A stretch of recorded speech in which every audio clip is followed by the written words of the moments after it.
a year ago. So with me today, I have Dr. Anna Tavis from NYU. She's our academic director and clinical associate professor in our human capital management program. I have the great honor of working with her there. She's also a senior fellow at the Conference Board and an academic in residence for executive networks. And I brag a little bit. Recently, she was named to the Thinkers 50 Radar 2020 list as global leaders who are making a big impact on the issues facing our times with rigor and energy. So we're proud to have her with us and all the great work she's doing with us at NYU. We also have Jeffrey Lenoz with us from Pima County College, sunny Tucson, Arizona, is a large school system in the Midwest with 5 campuses and over 20,000 students in their system. And he's the CHRO there and doing terrific work to bring his organization, into this pandemic and what we're doing. And we're going to hear a lot more about that. And we have Tammy Rosen with us today. She's an HR thought leader in this space, and she's worked in public companies with financial services and technology and worked in cutting edge startup organizations, which is really pretty cool. She comes to us with over 20 years of experience in the C-suite, working with the C-suite, and she designs agile people strategies that help organizations achieve their mission through their people. So tying the strategy and talent together. So we're excited to have this panel reconvene. I'll give you just a little backdrop on the headlines we were talking about last time we were together. We were talking about academic institutions being the last frontier to reinvent the future. We were talking about how organizations need to partner with academia on the upskilling and reskilling front to make sure that our workforce is prepared and ready. We were talking about disruption in higher ed and what was happening at that time and building new pathways and new skill sets for graduates to come out so they're prepared for this future of work, which is now. And then we also were talking about how to reskill our institutions to be very business focused so that there was a great linkage between the academic world and the business world, and we were doing the best for our graduates and the future workforce. So some of that is still our focus, but what we want to introduce into the conversation today are things like what's happening in higher ed now that everything has changed. We're going to talk about where is reskilling and upskilling headed. And then we're going to also talk about how the learning experience is really beginning to shift and take on new life forms in both academia and organizations. So we'll let everyone do a deeper introduction of what they're doing and what's happening in their companies with the first question, which is, what do we see as the future of higher ed? So I'm going to go to Anna first and ask her to tell us a little bit more about herself and what's going on at NYU in terms of the future of higher ed. Anna? Okay. I think it's a very big question, and I want to be pragmatic rather than philosophical, but we definitely are experiencing the disruption and in many ways acceleration of trends that we've seen before. And I'm sure my colleagues here will show how it happens in their organizations. So with the pandemic and our inability to be in the classroom, which still remained to be the primary format in which higher ed was delivered, we literally overnight went remote and virtual. And I think unlike other institutions at NYU, we probably have been better prepared for these formats because we've been experimenting. Our programs, for example, in the School of Professional Studies have been always running in 2 modalities and 3 modalities, including asynchronous. So there were internal expertise in transitioning into a different format, where I think we've undergone just in a bigger ecosystem, a shock of transitioning was more in the K-12 education. I think there are lots of questions around age groups.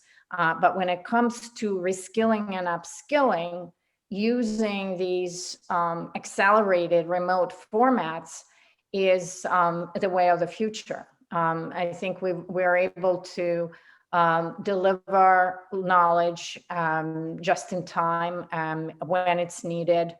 And clearly there's lots of experimentation going on. And I think this is how we are doing it at NYU. We're really looking at it as an opportunity to focus and innovate and really close the feedback loop from the student experience to the faculty experience, et cetera, et cetera. But there's no question that we've significantly invested all of our time and expertise into creating, and I wouldn't say it just transitioned teaching in the classroom into the online environment, but really innovate out of the space where we were. So in many ways, I think down the road, I do expect that we're still going to come back one way or the other. And NYU actually has been very disciplined around including, some set parts of our population into the in-person, in the classroom experience with lots of really protections and testing, et cetera. We are actually probably one of the best examples of how it can work if we want to do it in a more traditional way. But I'm more focused and proud of the fact that without any hesitation, and Marianne, you're included, we've just went into this new modality with an innovator mindset, saying that this is the way of the future. Let's make the most of it. Let's learn the most. And I think that we're really at this point proud, but also at the same time humbled with the opportunities that are in front of us. So we are looking at it as an opportunity. Yeah, absolutely. And, Anna was on the forefront leading the way, helping the school system and our faculty get ready for that. And one of the things that we did that was unbelievably fun, effective, and very innovative for our faculty is we had a jam session on Slack. And we invited all of our faculty to participate, and we threw all the ideas out there. We made this amazing list of collaborative technology tools we could use in the classroom to increase engagement in this virtual environment. And so one more thing, and I'm sure my colleagues have a lot to say in that, but we also focused on the human experience as well. We didn't want to lose the emotional, personal connection and how you can build it virtually. Learned a lot from each other, and there's nothing like everyone participating in a particular jam session that we've done. Yeah, absolutely. So we continue to, do innovative things. I just want to mention we have quite an audience signing into our panel discussion today from many of the states across the US, Florida, Arizona, Los Angeles, New York. But we have a nice international contingent with folks signing in from Spain and Scotland and Israel and India. So this is clearly a topic that resonates across the globe and has impacted many of us in all variety of ways. So I want to turn to Jeffrey, because last time we talked, as Anna mentioned, helping our faculty be prepared for and ready to deliver on these changes that we needed to make. And I'm sure your institution had the same immediate pivot we needed to make. And I'm just curious, you were talking a lot last time about upskilling and reskilling your staff and what needed to happen. I'm curious what's been happening in your world. Yeah, hello. Let me touch on that a little bit. A lot of the things Anna said at NYU do also resonate at the community college. Although later on in the conversation, I could talk about a little of the difference in the audiences we serve and our focus. Marianne, in answer to your question about the rapid change, of course, we went through the same rapid change within about 24 hours, but we as a leadership team had been meeting almost every day for a couple of weeks in anticipation of this, although an event just made us do it within 24 hours near the end of that time there. Our college serves about 50% online before this happened. So we have an extremely strong well educated online department of professionals. The other half of the college of the in-person needed to have some help virtualizing, and then of course it also happened over spring break, so a lot of people had off at that time, and the faculty really stepped up. It's an amazing group of dedicated people, like most higher ed institutions, so it's not a surprise that they're really looking to serve students. However, that's a big challenge for those faculty who have been teaching excuse me, in a regular environment of teaching in the classroom, to all of a sudden not only take their discipline and their materials into an online format, but actually the technology that we were talking about earlier, of all of a sudden needing to learn the technology that they didn't have to use before. That's right. So only half the college was using that, and the rest of half the college had to be trained on that. So our online and our program and our faculty affairs department did a tremendous amount of work, quickly helping the rest of the staff either or virtualize or go into a hybrid type of environment. But that's a lot of training too. So there's a lot of time and expense to that. Matter of fact, the conversations just continued yesterday too about how are we going to continue that training and that dedicated employee development of, especially to the faculty, of training them for these systems. The basic training itself is 20 hours, just that the online department wants as the initial piece of training. So it's many hours to take the different pieces that they want them to take. We're using D2L. Yeah, awesome. Thank you for that. And Tammy, last time we were together, we were talking about this partnership between organizations and academia. And I'm just curious if you notice anything. I know inside institutions and inside organizations, we had a great employee benefit to allow them to go back to school and continue their education and other things. I'm just curious, are you noticing any changes or trends from an organizational standpoint relative to what's happening in the higher ed space? Well, I think it's a great question. I don't think just yet, but what I will say is that COVID has changed all of us. And whether you're in an academic university or you're in a company, it's really about thinking the way forward of how we work or how we learn versus the places in which we do it. And I kind of throw the charge out to all of us to take that moment because of this massive change that we're experiencing, and don't go back just because you can, but look at, if you were going to have a white piece of paper and you were going to say to yourself, what would I do to create a learning environment within a company or within a university, given the fact that health is the biggest constraint to convening and keeping people active and focused? So what would I do to do that? And how are the learners that we have and what they need to upskill and reskill, what would we do? And I think it's upon all of us to really think about, reinventing, reimagining, and really rethinking our own belief systems, that just getting into a room together with a professor or getting together with a leader within an organization is going to help us learn and grow. I watch my daughter who's in college and my son who's a senior in high school struggle with the 10 hours of Zoom every day. And I noticed that a lot of companies are doing remote first, or they're doing all these different distributed models, and they're just substituting the in-person with a video. And that's not going to work. Right. And, people need, as Anna said, some asynchronous time, and they also need some time to convene. And the winning thing for all of us in learning and reskilling and working at companies and universities is if we can find the nice marriage between where we can do deep thinking and where we can collaborate and convene both in person and then digitally.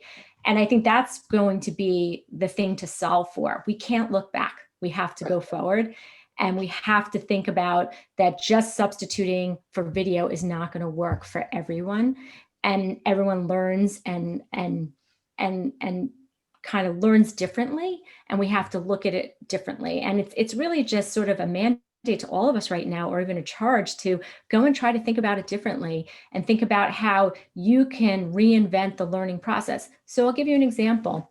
In our companies, I'm seeing people start to think about, well, if you have a meeting of over 10 people and it's somebody presenting, why don't you just pre-record that? and then let There you everyone go. have time to synthesize it at their own time frame, and then have a Q&A session where you can actually take it a step further and ask the questions in more smaller groups, or also even bigger groups, and then tape all of that and leave that out for everyone to consume at their own time frame. And I think students today would love that. I think employees today would love that, because that gives them the access to do it when they're ready, when they can consume it, when they have the capacity. Yep. Your comment, Tammy, about just substituting in person for video is not going to work is resonating well with our audience. People are liking it, loving it, and sharing it. So it's a great insight. And I think very true. And I share your hope that we don't have a knee-jerk reaction to just revert to where we were, because we can, right? I don't think we will. I don't think it's possible. No, I think we've seen such positive change, like you said, Mary, in the beginning, that we're on this trajectory of the acceleration of things that we've wanted to do and knew we had to do. So I don't have a fear of a lot of that going backwards. Yeah. Well, I love your hope, but yeah. I have to be honest with you. You have to be intentional about it, because you're not. Yeah. And you have to change your norms. Because if everybody goes back to the classroom or goes back to the office, they can revert to the old ways unless you've changed it. And I use this example, during this time, many companies are making drastic changes because they can. For example, like the Major League Baseball, they decided to seed somebody on second base if it goes into overtime, or have a pinch hitter for both leagues. Well, those are the changes they wanted to seek. Seek them now. But if you don't do it now, it won't root and it won't stay sustainable. It is a time of opportunity. And I think, to Anna's point earlier, whatever changes we make, we have to keep that human-centered experience in mind and find the solutions that work, that keep us still connected, allow us to build relationships, collaborate, and still continue to innovate, and yet allow for these other technologies and mediums and formats and approaches that can make it a very rich experience for people. I know there's a lot of organizations that are finding the tremendous value in these new spaces and new opportunities for people. Terrific. So let's go to where we think upskilling and reskilling is headed, right? So now we have all of this new technology, we have asynchronous, synchronous, we have more tools available to us than ever before. We're starting to see some jobs disappear, and then we're going to find new jobs continue to emerge. And we can certainly, I think, all agree, at an accelerated pace.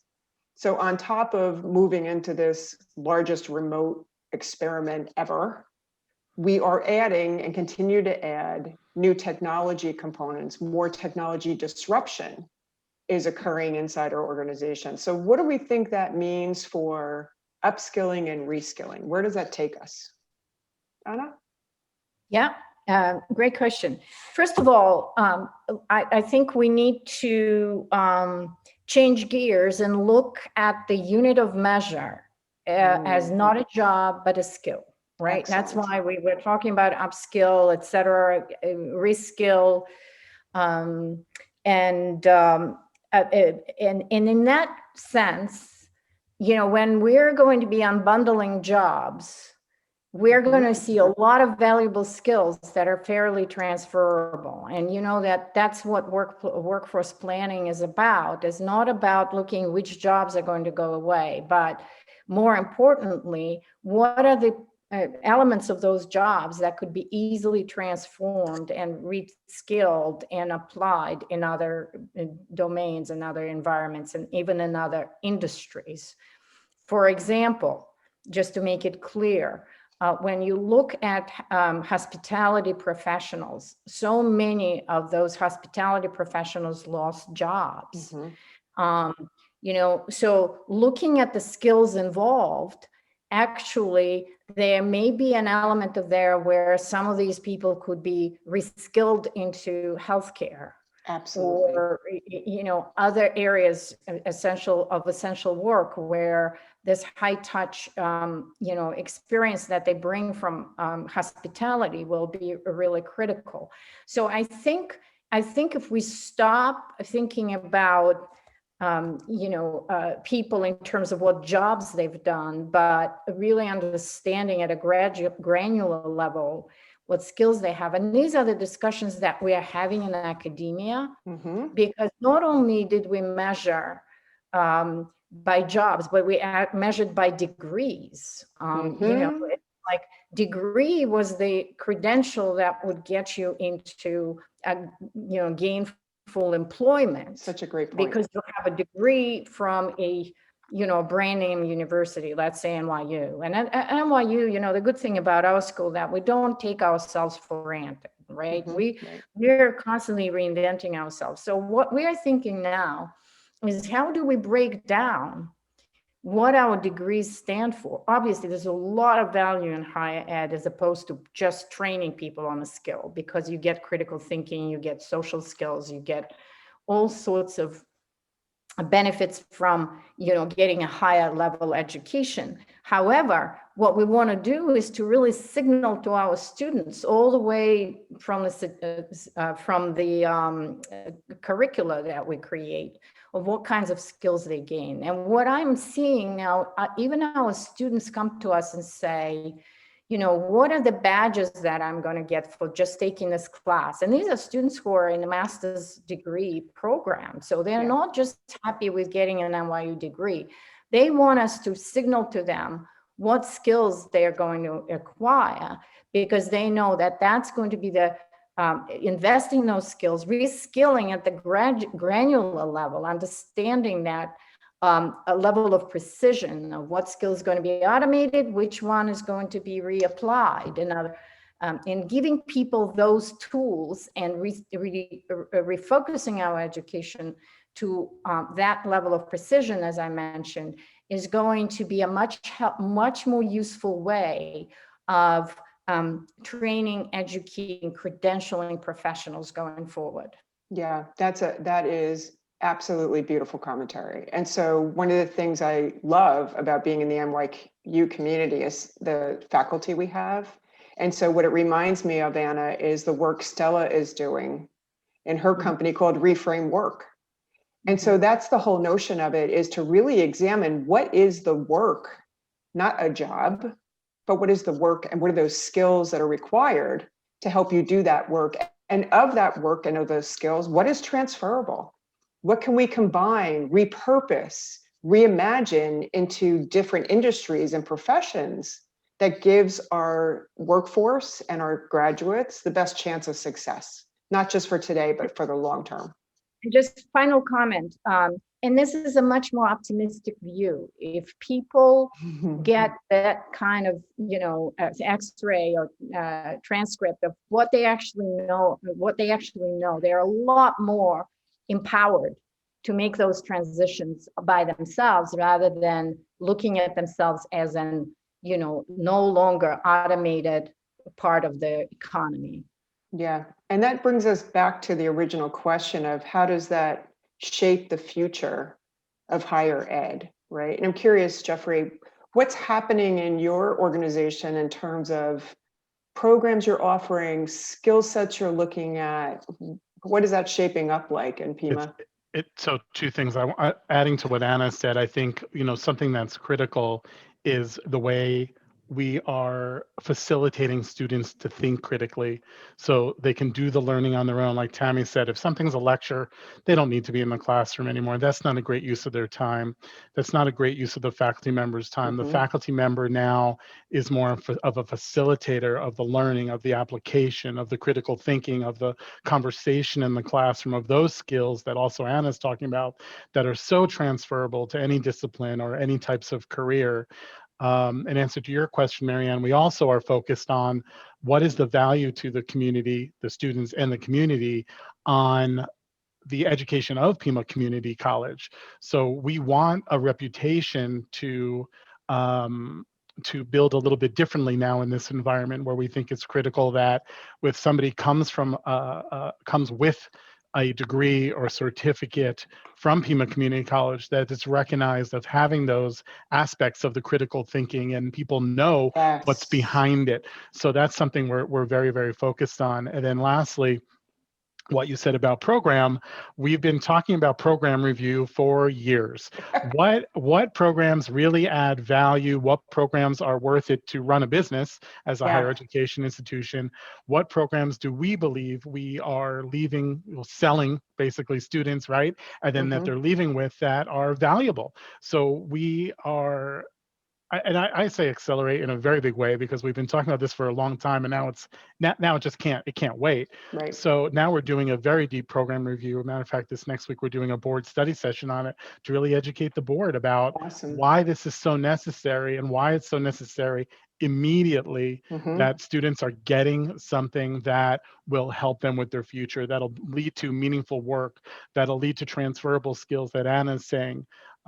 That's critical. We can't deliver a product to students anymore that isn't easily transferable to something that's meaningful for them. Yeah, that's And not we recognize relevant. that that's what we have to be doing as a higher ed institution. Good for you. We have a question from Valerie, and it relates to this conversation. How do you think about developing pervasive skills that are emerging and transcending disciplines? Specifically, she's interested in your view on data literacy. So I'm curious, Anna, you might want to take that one to start with our HCAT program. I think data literacy is absolutely critical, as much as other types of literacy, right? We actually are one of the first programs, human capital management at higher ed programs that started a dedicated degree in human capital analytics and technology, where all of our faculty are working professionals with coming in from data science, from technology. A lot of them don't come with HR background because we realize that this is an area that is emerging, and most of the expertise right now, even in top companies like Amazon and others, are coming from disciplines outside of HR. However, they do come to HR, and that's where they need it. So that particular program is a STEM designated program, and all of our other concentrations in HR have significant data and technology component. It's just the basics. It's like knowing the alphabet. I think in HR, you have to know, not necessarily what we say, not necessarily be the coder and the engineer.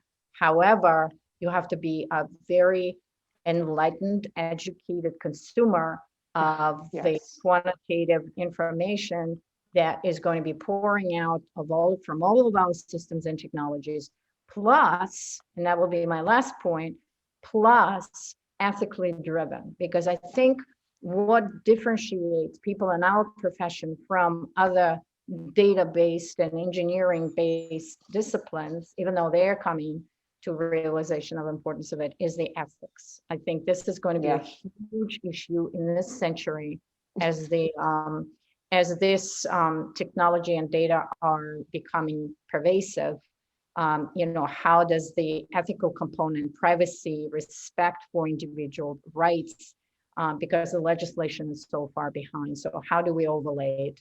So those are the three ingredients that we absolutely need in HR, not just people skills and psychology and everything that was traditional, data, technology, and huge commitment to ethics.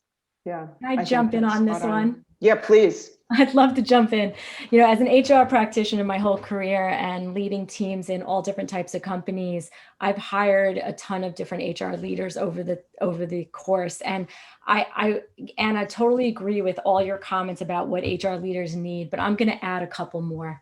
And it's not stuff that you read in books. It's really about how you apply it and how you connect it. And I think HR leaders need to start thinking more agile and really using the principles of experimentation, working with the business, learning the business that they have, that they're working for, what the mission is and how to get there, and leveraging the culture of that company to make sure they can achieve it by experimenting, iterating, encouraging cross collaboration between the organization, and not feeling like you're in an ivory tower and you have to design a program and just roll it out. You are part of the company, you're an advisor, you're a leader, you understand the business, and you can help really have the impact as a thought leader across the way. And I think Anna's right. If you don't have the quantitative skills, if you don't have the human element side, you're going to miss that. Those are sort of table stakes now.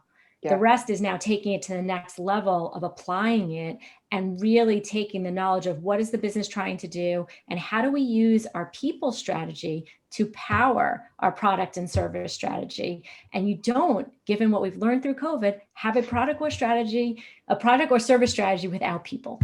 There you go. So Awesome. So I just wanted to throw that in there as we think about it, because it's more than just, the elements. It's how you glue them together and really apply it to the business and culture in which you're working. Yeah, which is a perfect segue, Tammy, because we have a question from Deeksha, which really hones into what you were just describing. And she's curious to know that, workforces and organizations may not be so nimble or agile to the upskilling idea. And there could be a challenge with getting buy-in, even inside your organization, to make it happen. And it's a long process, right? So her concern is, if it takes longer, how do you get that buy-in and keep the credibility around it so that it doesn't fall out of favor or it becomes the next flavor of the month kind of initiative, that we really stay focused on driving the upskilling and reskilling that's needed? So you're asking me to address that one? Yeah, because she's curious about how it works inside organizations. Yeah, so I think first is really, keeping the window open for the change and trying to make the change you want to see is really important. And you need to get lots of people around you supporting you. It's not just you. So you have to get your business stakeholders, your other HR leaders, other G&A leaders, whoever it may be around you to support the change that you're looking for. You also have to really have a good sense as to why you're making the change you want to make, and be willing to be flexible, nimble, and change as you get feedback. And in a people-centric culture, which is what we're seeing now in companies, as well as people-centered learning, we have to also get that feedback loop more often. And not just assume we have all the answers as leaders, and use surveys, see where people are, what's working, what's not working, and really try to design around that. So it's not only your responsibility to own the answers and the outcomes, but to get the people around you to work with you, to shape it, iterate on it, and then to deliver, try it out, experiment, fail fast, and start again. Yeah, good. I think it's advice. our job in HR to also show the value proposition to that, to bring that to the table, the leadership table, to show what happens if we don't do That's that, right. or what are the benefits to doing that? What are the costs or the cost savings? It's I think we all know in business that it is less expensive to retain a customer or retain an employee than it is to find a new customer or a new employee, or have that hole and have that work not get done, or have the customers not get served for a while. So for me, it's going back to the question that Anna was answering about data, and using that in my job to show and prove the business case for some of these things. And on top of that, the human element too. We have an institution that went through all this change and had 0 layoffs and kept everybody employed. We're pretty proud of that. We did that by the reskilling and upskilling, more about moving people around quickly to serve where they're needed, but it was because they're pretty agile and they want to serve and they're dedicated. And now 7 months later, it took quite a little while to put together more of a formalized program to reskill and upskill employees internally, but we're doing that as well. And we're moving people around, even if it's a portion of their job. If they went home and they had 50% of the job to do from home, well, now another department might be able to utilize that 50%. And that's what we've been doing for the past 2 months, to also serve the students, serve the institution, and keep people. That's a great strategy, and congratulations. That's quite an accomplishment under these conditions. So good for you. And I think, based on this discussion, that you all may have been peeking in on my Future of HR class from this past week, because we were talking about how do you employ design thinking principles Nice. to make your processes in HR more agile and integrated with the business. Absolutely. Partnering with the business units to understand what's the strategy, how will it change our workforce needs over the next 3 years, how do we pull in prototypes and be able to iterate faster and not be worried about having the answer right from the get-go, but falling in love with the problem and really making sure we're adding value to the business processes and the businesses that we serve. So what that leads us to, I think, is the next topic we wanted to talk about, which is how is learning itself shifting, right? So we think about this conversation and how we engage HR people and the business together in the upskilling and reskilling process. What we're really talking about is learning in different ways and helping people get to different outcomes that, you know, we've all been talking about, a human-centered, design-centric type of approach. And how is that influencing the learning environment? I'm just curious what you're seeing. I can Yeah, jump please, in. Anna. Yep. Yeah. Really good discussion, and it builds on to what we just discussed. I think that to the point of how do we make it stick? How do we incentivize people to learn is very connected to the change in how learning happens. How is it consumed? How is it presented? And I think the whole shift toward learner-centric environments where technology helps significantly is a critical pivot point here, that it's no longer just the organizational mandate. Clearly the culture, the executive role modeling, all of that is very important. However, to Jeffrey's point, it's the internal motivation. First of all, we need to be hiring people who are learners, right? We've been talking about it for a while. But then the technologies that deliver that learning are changing so fast. For example, with not only the design of learning, Marianne, you're teaching in our classrooms, and you know how experiential the learning is, very user-centric and learner-driven. But also what we're seeing in companies, AI delivering just-in-time recommendation, predictive type of learning, where you don't wait until it's too late, and the people get defensive and frightened and scared about losing jobs, et cetera. You prevent this from happening. You go ahead of the game. You propose, suggest, recommend with a clear purpose, to Jeffrey's point, that people understand why they're learning, and just creating this learning culture in the organization that, again, technology is able to deliver, which we're seeing right now. More and more tools for the delivery of that learning are available, but learning will become not only learner-centric, personalized, customized, and assisted, which is the privilege that was only before in the teacher-centered environments were available to very top learners. Now we can scale it, and that should be the experience of every learner. And I think we are beginning to wrap our heads around what actually it takes. And that runs parallel to like the neuroscience, where we understand the brain, we understand our limitations, and better understand what gets in the way of learning. So there's a huge investment. I propose that there's a huge investment that's going to happen in the learning technologies, in understanding how people learn and crack the code on accelerating unlearning and learning. Yeah. That's going to happen in the next few years. Yeah, great point of view. How about you, Tammy? What do you think? Well, I think that in the past, we've always relied on having a program, creating a structure, having somebody teach it wherever it may be. And there was a question in the chat room about, can't you get it through mentoring and other things, and how do you do it? And I think more peer-to-peer learning is going to be the way of the future. And because when you think about what we're trying to teach and upskill and reskill, it's not like an entire discipline it's portions or pieces or soft skills, or That's right. or it's a little bit more intangible. Mhm.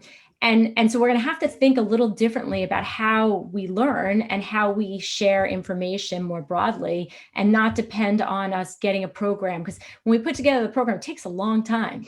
And and then you have to do a pilot, and then you have to get feedback, and you have to have those loops. But if you try to take it in bite size and really look at, let's just bring a conversation together around how we manage remotely, or how we give feedback more remotely when we're not seeing the whole picture, because we're going Zoom to Zoom to Zoom and there's no downtime, right? So I think it's a little bit more subtle too. And I think it'll complement when you do have the big programs to have sort of this on the side. I don't think you can have one without the other. No, I do think you need both, but I think we need more of that just in time, bite size, peer-to-peer learning. Yeah, It is awesome. definitely all those things. I would say it's also even more so now, more participatory of the employee. We need to know what they need to know. Right. As within a large institution. So I'll talk about us as an employer just for a minute. We don't know what everybody needs to upskill and reskill in. So our development director, Tina Neal, just recently finalized different programmatic learning tracks for employees. But a large portion of that is the employee participating and self-selecting what they need. And then getting to Anna, we did actually install a tool that does predictive analytics of the employees' learning using some AI. So I took a class recently to try out the product, and now it's sort of a Netflix style thing where it's Beautiful. offering me, hey, Jeffrey, you took this class on this Google Suite, and it's offering me other learning. And then we You have an might employee. like. Yeah, it's exactly what it's doing. And then we have an employee to get back to sort of that hybrid learning. So we're taking these online, and then we have an employee that's going to open up live workshops where you can come and you can practice those skills and ask Nice. them questions like a faculty in a classroom, but it'll be on Zoom and open sessions. So I Nice. think that would be the case in business too. That's awesome. We do have another question that's related to this conversation from Wendy Sellers. And she wants us to get just a little more specific and maybe a little tactical about, what is this whole upskill, reskill thing, right? So it's a nice idea, but how does one actually go about figuring out what you need to upskill or reskill? And her example is, if you have somebody whose job was taken over by a chatbot, how do you make them into a trainer if that's the transferable skill piece? I'm just curious. I know a lot of us have had experience in looking at the reskilling process. What would you offer to Wendy? So I would say, it's institutions, you at the government level, country level, organizational level, county, et cetera. So there are multiple levels at which this information about kind of the trajectory of the skills needed is designed, and it all has to do with workforce planning and analytics. Yep.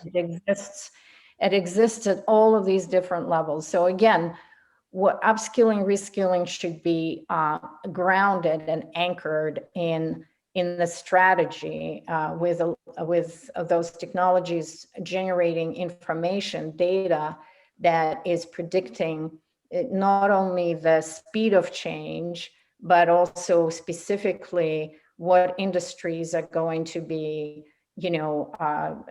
requiring what kinds of skills and what professions, both white collar, blue collar, et cetera, are going to be outdated. And we know that this exists there. Again, the government does that. There are individual vendors who provide this information.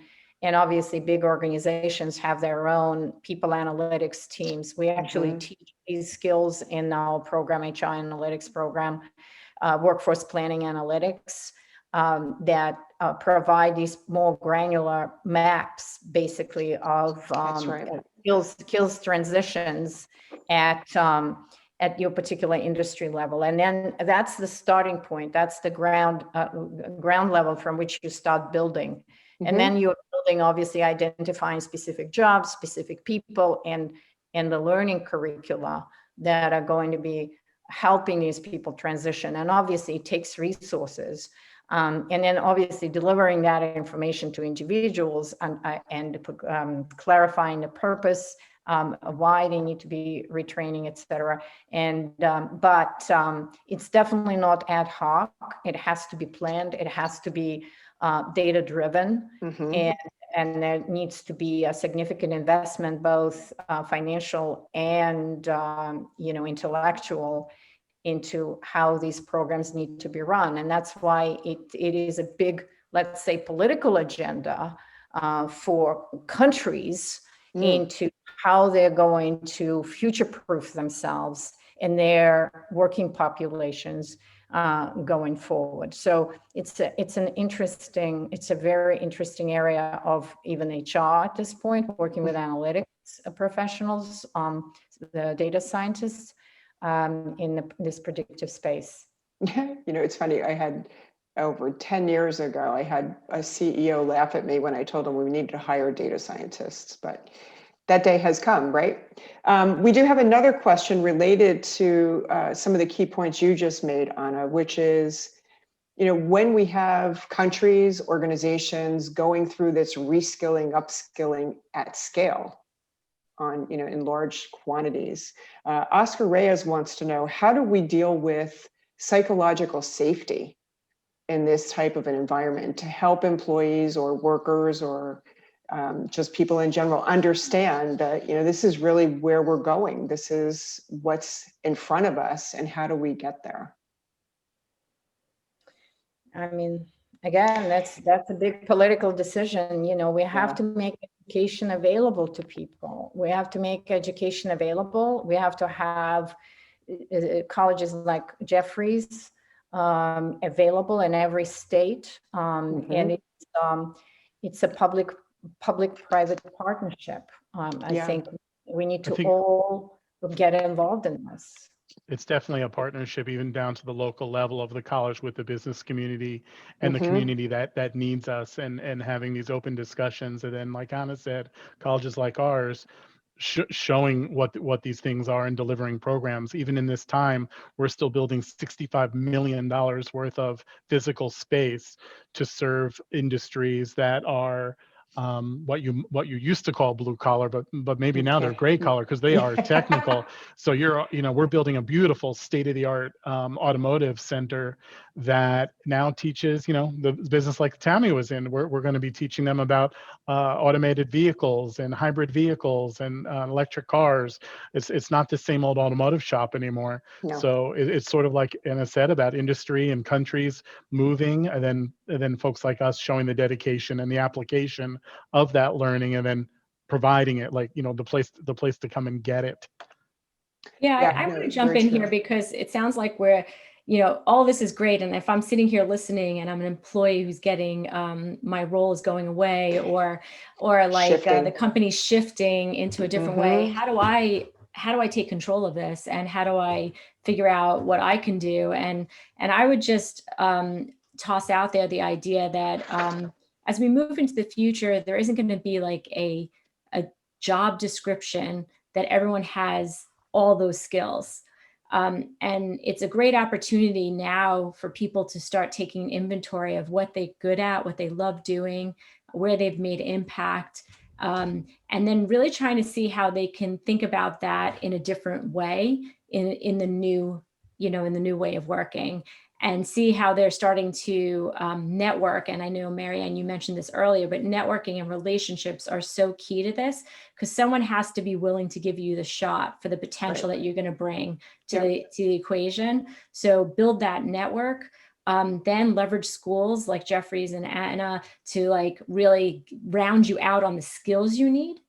And then really help to build out your resume in a different way, so that employers will see you have that potential.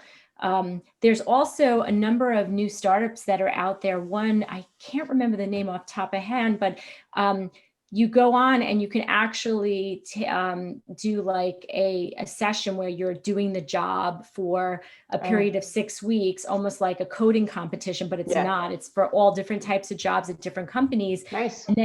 And then the company is looking at you as, wait, you actually did really well through that sales class. You actually might be great at sales. I'm going to now call you for an interview. So I think you're going to start to see people trying to assess differently and using different, more experiential things to see, do you have those natural instincts and skills to do it. But part of it is incumbent on governments and on companies, and part of it's incumbent on us. Yeah. Yeah. Oh, absolutely. You know, and I think what this also leads us to believe is that the whole trajectory of jobs and careers will be different. Right. And I talk a lot with my students about, and we have an assignment for them to do about creating their career portfolio and thinking about it in terms of transferable skills and thinking big about what impact they want to make and how can they do that and how they present themselves, opportunities that they look at for themselves, reach for things that are on the periphery of what you know how to do and stretch your skill sets and continue to build capabilities over time so that it's not just the job for today, but it's, you know, potentially a job for a future. And how do we get them future ready in a way that it's an ongoing iterative cycle, right? We all know the stats. They're going to have 12 to 15 different jobs. They're going to work in, you know, I look at myself, I worked in 7 different companies and changed professions completely 3 times. So the notion of lifelong learning is more relevant than it has ever been in the past. Alrighty, we are coming into our last 5 minutes together. Any closing thoughts you have for our listeners, for our audience? They really liked our session, by the way. Lots of valuable insights and great perspectives. You know, I think there's something to keep in mind, and it's still the human element. You know, when Tammy said something about, like, if this was a question about practical application for somebody job seeking, it's still vital to use your network, to talk to people in industry, to sit down, or I guess virtually, have a cup of coffee. And those of us industry, I'm hoping, maybe I am very optimistic, Tammy, are still very people focused. That I've never had somebody say no to me that I've found on LinkedIn and connected with somebody like Enrique and just had a nice conversation and made a relationship, and that's turned into something. So I think even job seeking and career seeking is still about finding what your interests are, talking to people that are in those industries, doing networking. Is the human element is still as important, or maybe even more so, as any other time. So true. While everything else may have flipped, that's the one thing that has not changed. You still need to have a strong network. You still need to know people. You need to learn about industries. So Jeffrey's advice is well taken. Excellent. Anna, you were going to jump in. Yeah, I was going to jump in and build on this. I think one of the elements that I think the skill number one that everyone has to be focused on is learn how to learn. Yes. We kind of keep saying learning and learning, assuming that everyone knows what it is. But learning how to learn, first of all, it's very fun. And just become aware of how you learn, what your preferences, part of being self-aware. So that you could be internally motivated to learn, but it is a skill. And the fact whoever is on this webinar right now, that's already a sign that all of you guys are learners. So and learning comes in different forms and shapes, and understanding those different forms of learning, how you learn, you know, what gets you turned off, what is not a good place for you to be in terms of learning. Maybe asynchronous is not for you. So join synchronous. So anyway, I think that's the most important skill that will keep you going as an engine through all of those transitions. That's a great headline. Learn how to learn. So important. And Tammy, take us over the finish line. Sure. So I will add to that, Anna, because I do think it's learn how to learn. But I'd also say, don't be so hard on yourself. Be able to have a failure moment, which will create a learning moment for you, and be able to ask, and also be willing to ask for help and share your expertise with others, because it's going to be so important going forward with collaboration and teamwork and fusing together your expertise with others. And I'll just say, simply put, the people strategy is companies' product and service strategy now more than ever. And keeping our employees learning and growing to meet that changing landscape is never been more paramount. So each of us have a responsibility to try to help us think about how we transition and upskill and reskill the workforce today and tomorrow to be able to meet those needs. So I thank everybody. Great to be part of this esteemed panel for the second time again. And maybe there'll be a part 3. Yeah, I think we're going to and be you back can again, I'm sure. to connect with us on LinkedIn. I mean, that's Yeah, reach out to us. We have a lot of wonderful comments in the chat as we were having our discussion today. So clearly our audience appreciated your insights and perspective and sharing your tips. I would just add as we close out for this session that we need to continuously evolve and change. And so if you're sitting there thinking, I'm okay for now, don't let that sentence even finish. Just always be thinking about, I tell my business leaders all the time, when is your strategy out of date? The minute you put your pen down. So same is true when we think about learning. So continuous learning, learn how to learn, have a strong network, and just keep growing and evolving and continuing to contribute at different and higher levels. So thank you so much to this panel. Thank you, Enrique, for giving us the forum to do this. And I'm sure we'll be back again. Thank you. And thank you.